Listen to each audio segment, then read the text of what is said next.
Okay, so Gospel Reflection on the Feast Day of Saint Peter and Paul, no?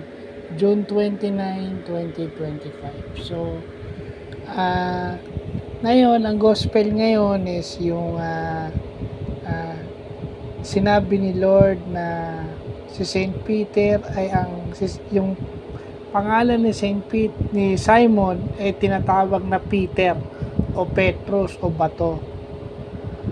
Yun yung prophecy ng pagtatatag ng simbahan.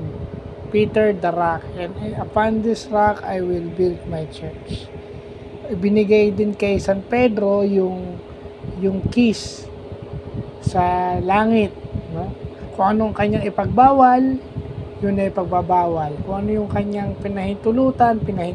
Well, yun yung papal duties ng ating mahal na kauna-unahang Santo Papa na si San Pedro, yung prinsipe ng mga apostoles, no?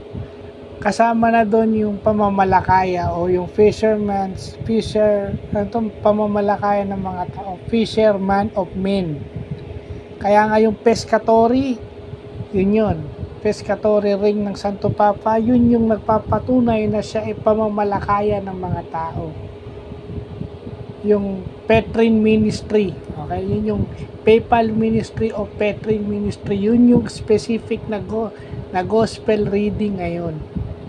At syempre, alam naman natin si Saint Paul na from Saul, which is yung ipinahiram, naging Pablo o Paulus, na sinasabi ni Father Joel, salamat, no?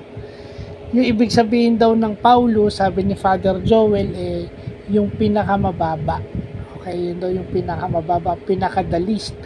Pero, siya yung nag-preach ng gospel to the Gentiles.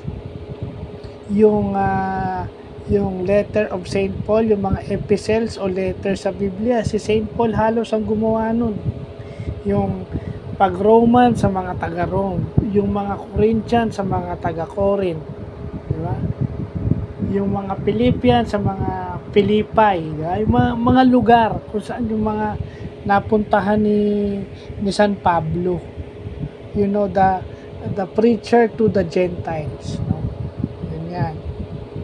At syempre makikita rin sa first reading ngayon that how the Lord by an angel help Saint Peter escape prison. So yun yung magpapakita na feast day ni Saint Peter at si Saint Paul. Well, magkasabay yun, pagkasabay talaga yung feast day nila ngayon, June 29. So at least may nalaman tayong konting trivia sa Catholic Church na ilalagay natin sa ating email drops. Yung Paulus pala is the least o yung the small or the last. So yun yung magandang trivia, no? Na natutunan natin. Yun yung mga gospel na nagpapatunay na dapat maniwala tayo sa ating simbahang Katoliko dahil yun yung gospel reading na nagpapatunay. Sinasabi kasi ng ibang sekta na wala raw, pero yun.